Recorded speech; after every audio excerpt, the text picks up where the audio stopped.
You wake to the same light seeping through the blinds, the kettle humming on the stove, and a small, familiar knot in your chest that arrives with the first glance at your phone.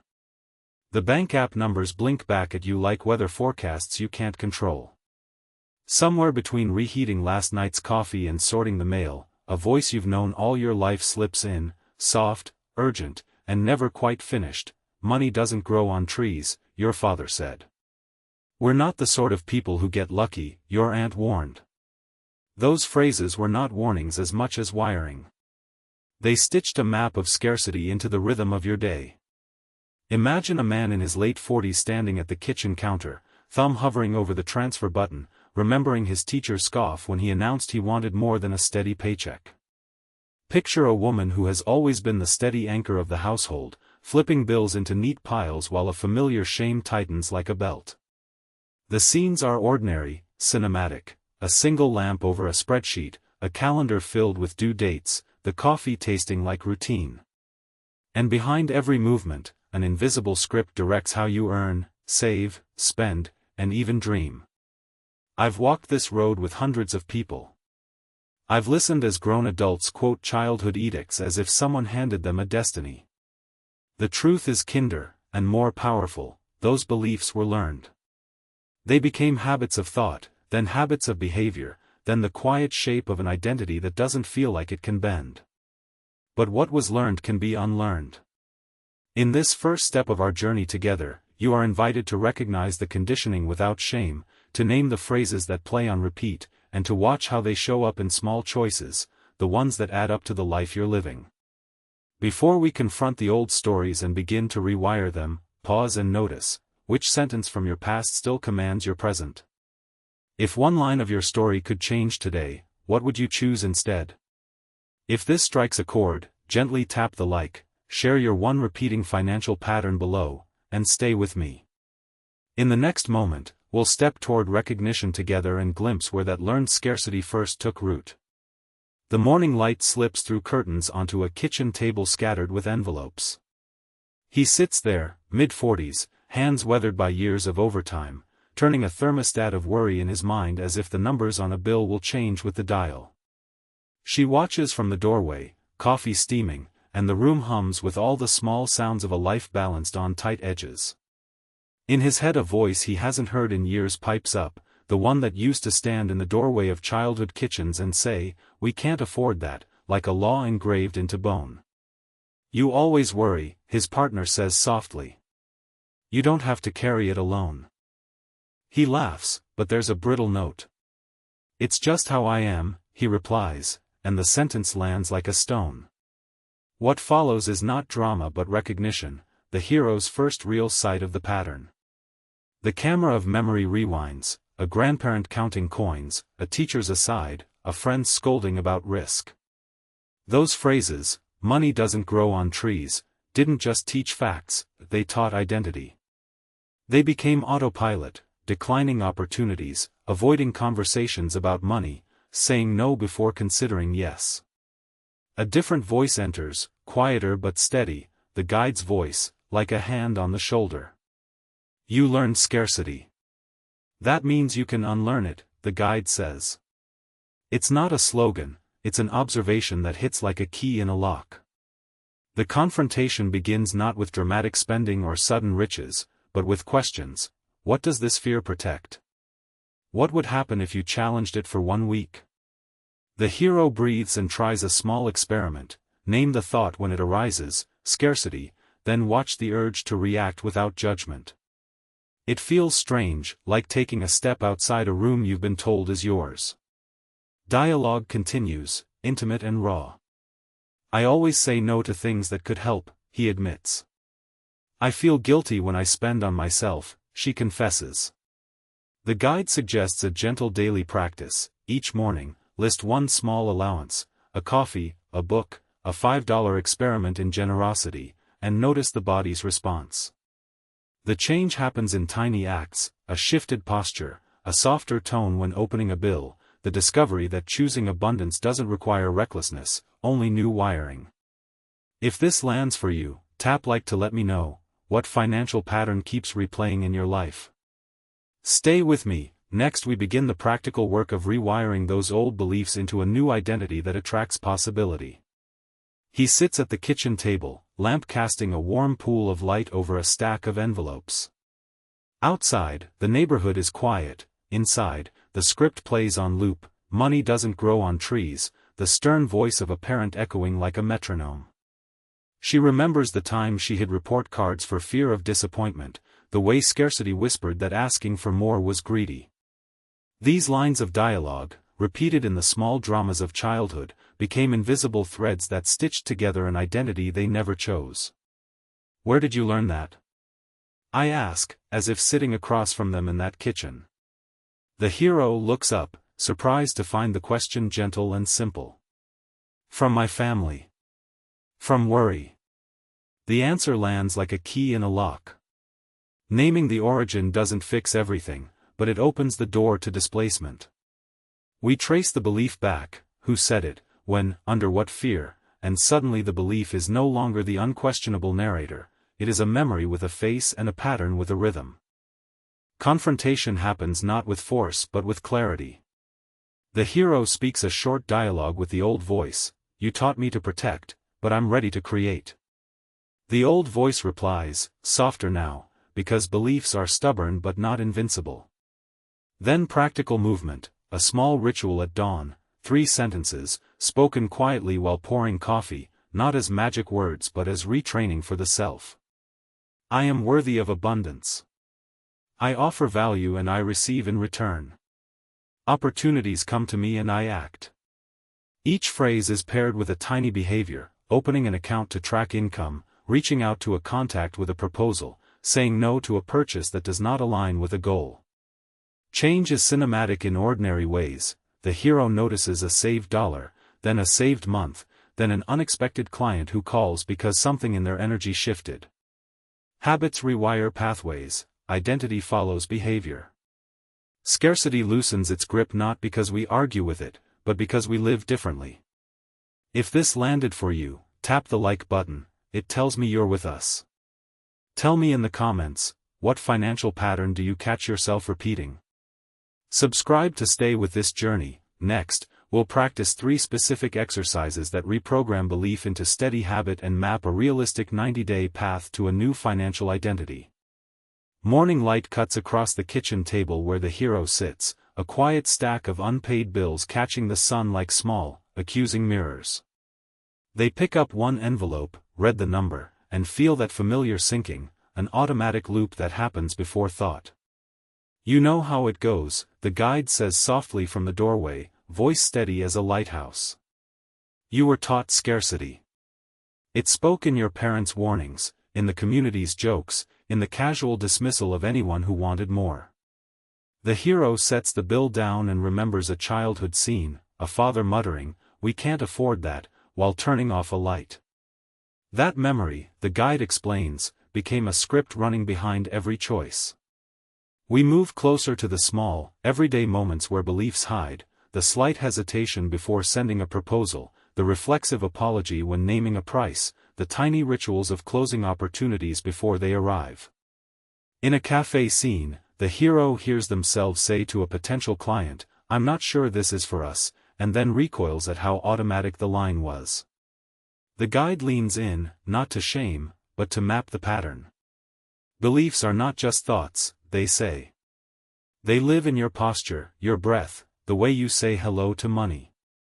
You watch the hero experiment, pausing, feeling the body, noting the constriction in the chest when scarcity shows up. The guide offers practical reframes like a toolkit passed down. When the old voice says, "Not enough," answer with, "I am learning abundance." Replace habitual phrases with curious questions. What would I do if I believed I had enough? And test tiny behavioral experiments. Post a modest price and wait, accept a small gift without qualifying it, write a short gratitude list focused on what money allowed rather than what it denied. At night, the hero sits with a pen, writing a new identity statement as if it were a letter to the future self. I am someone who attracts resources and handles them with care. A partner walks by, asks, "Are you really going to say that out loud?" The answer is a soft, steady yes. These simple daily practices begin to loosen the invisible scripts. Patterns still surface, but now there is a flashlight to see them. If this resonates, tap like and share. What financial pattern do you keep repeating? Tomorrow, we take the next step, an experiment designed to prove to your nervous system that abundance can be true. There comes a moment on the journey when recognition must become action. Picture him or her at a kitchen table under warm lamplight, bills stacked like small mountains, a coffee gone cold. In one hand a worn note from childhood, "We can't afford that," and in the other a small blank notebook waiting for a different story. They breathe, and you can almost hear the years of whispered limits settling into the quiet. I speak to that breath. This is not failure, this is a learned script.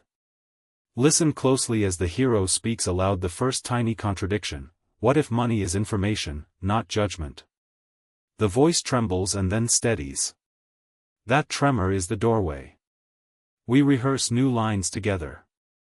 "I am learning how to receive," says the woman who once believed generosity meant scarcity. "I can ask for help without shame," the man murmurs, recalling how his father crossed his arms at the word debt. These are not naive affirmations, they are experiments in identity. In the stillness, I guide them to look for evidence, small, undeniable proofs that contradict the old script. A neighbor repays a favor with fresh produce. A client shows gratitude with an unexpected tip. A local class offers a scholarship. Each event is a stitch in a new self.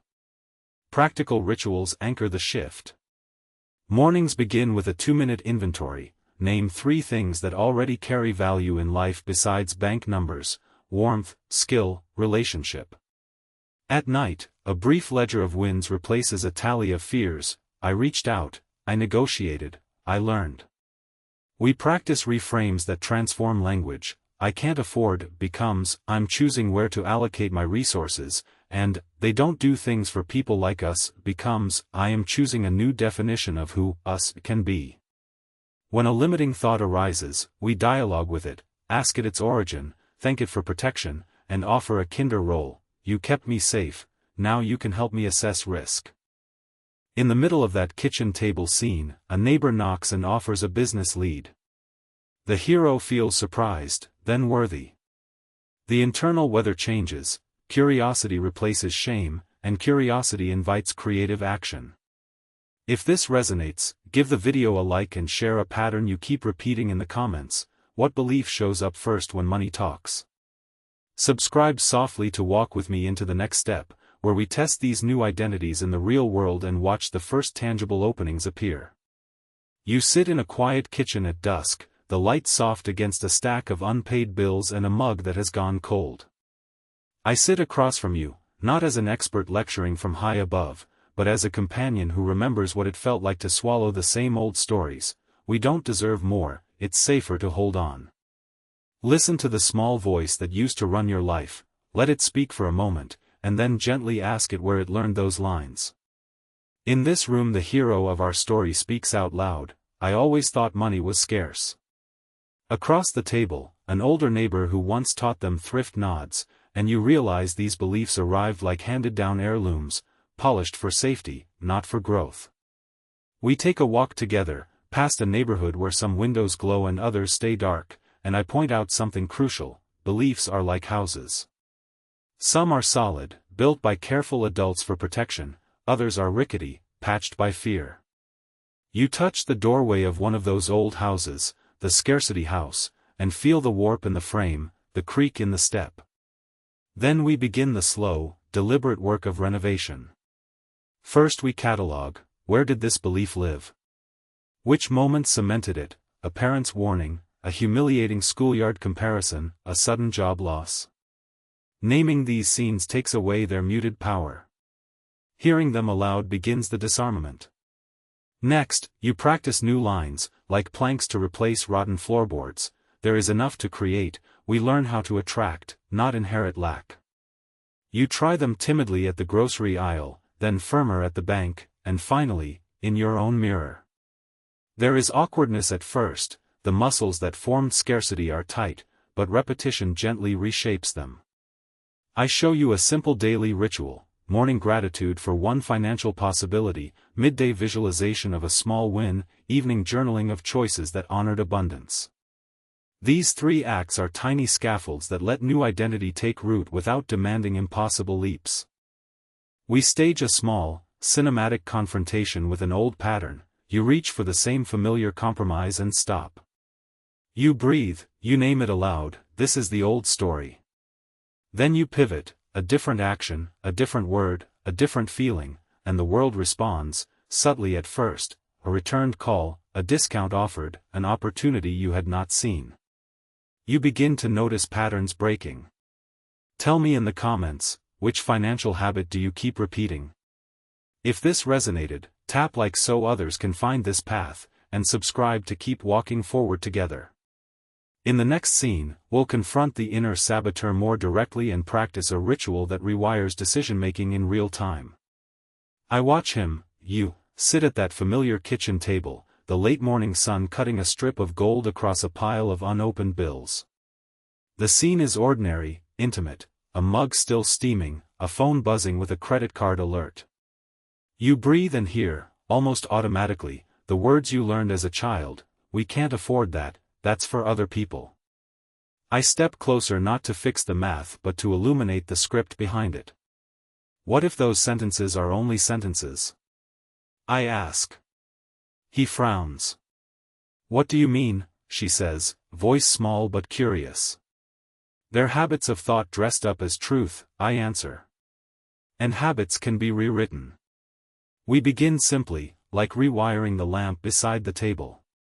I hand him a pen and a small notebook. Write down every money sentence that shows up today, I say. He looks skeptical but writes, I'm bad with money, I'll never have enough. Later, we turn each line over like a coin. I'm learning, becomes, I can learn how to manage my money. I'll never have enough, becomes, I'll make different choices that expand my options. The reframes feel clumsy at first, but the awkwardness is growth taking shape. We move the practice into the world. On the bus, she notices the inner commentator and whispers a new phrase. At the grocery store, he chooses a small, meaningful purchase and says aloud, I deserve this.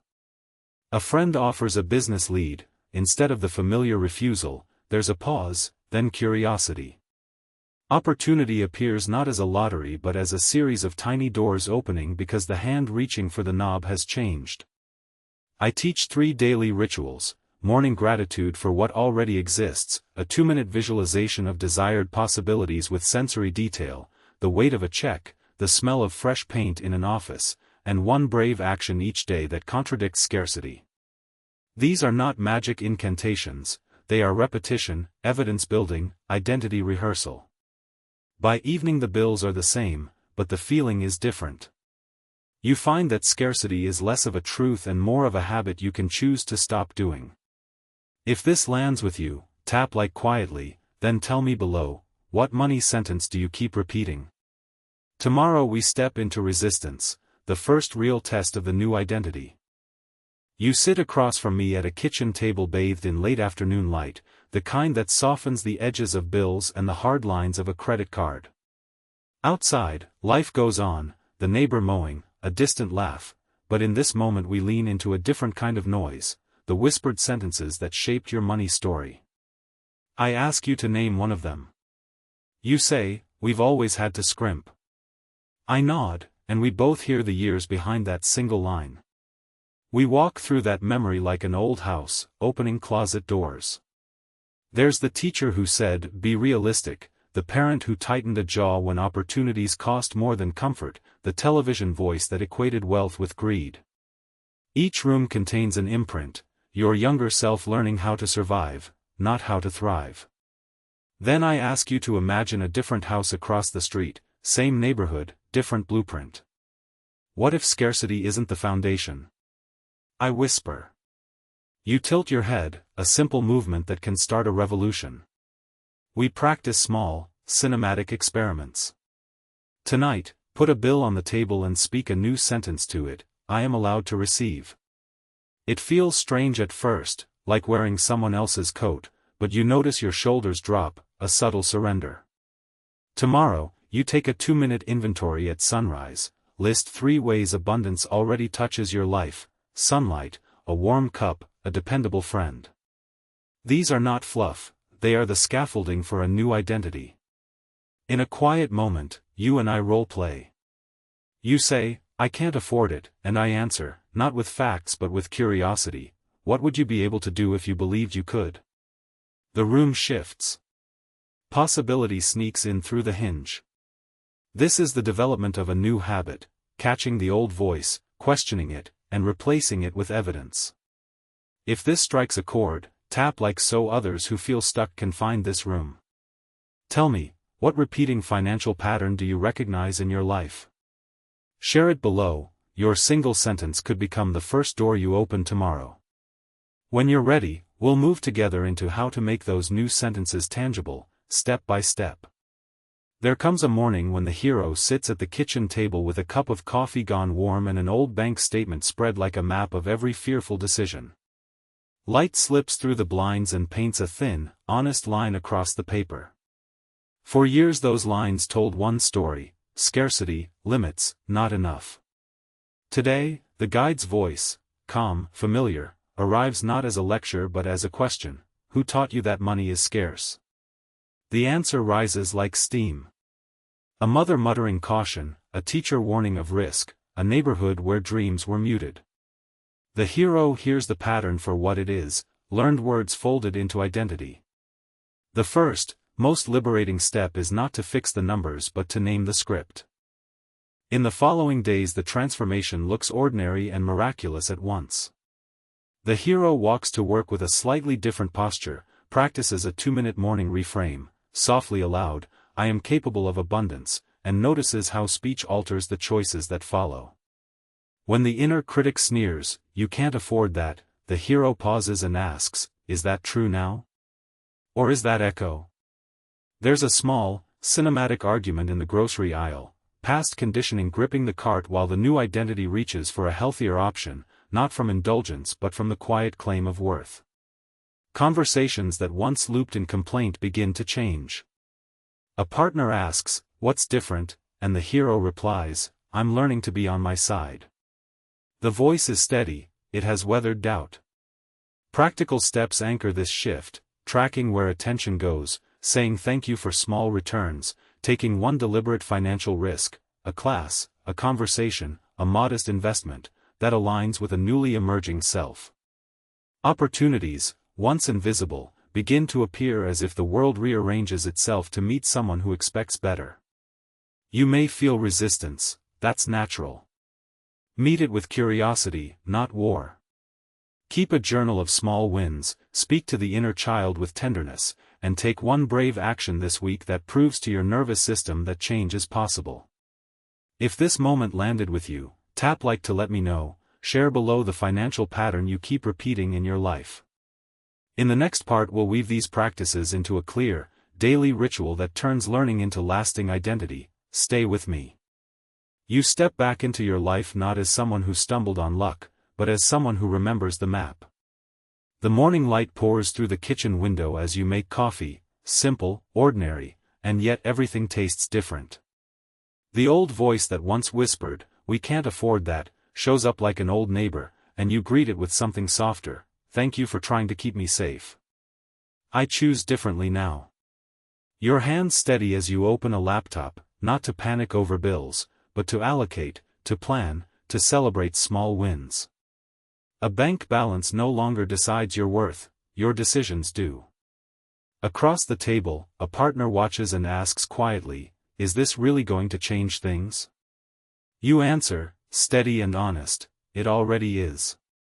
I'm changing the story I tell about money." Later, you notice a neighbor struggling with medical bills. You offer a clear-headed suggestion, a practical referral: no pity, only possibility. That's the hero's return: what you learned becomes what you give. The identity you once inherited, scarcity, has been replaced by one you chose: resourceful, generous, steady. You practice a new ritual. Each evening you list 3 moments when abundance showed up: an unexpected call, a timely invoice, a meal paid for in kindness. These microshifts rewire the invisible pathways that used to run on scarcity. Decisions become easier, you negotiate with calm, you invest in yourself, you say no to what drains you and yes to what grows you. Opportunities begin to arrange themselves around this quieter confidence, and doors open not by force but by alignment.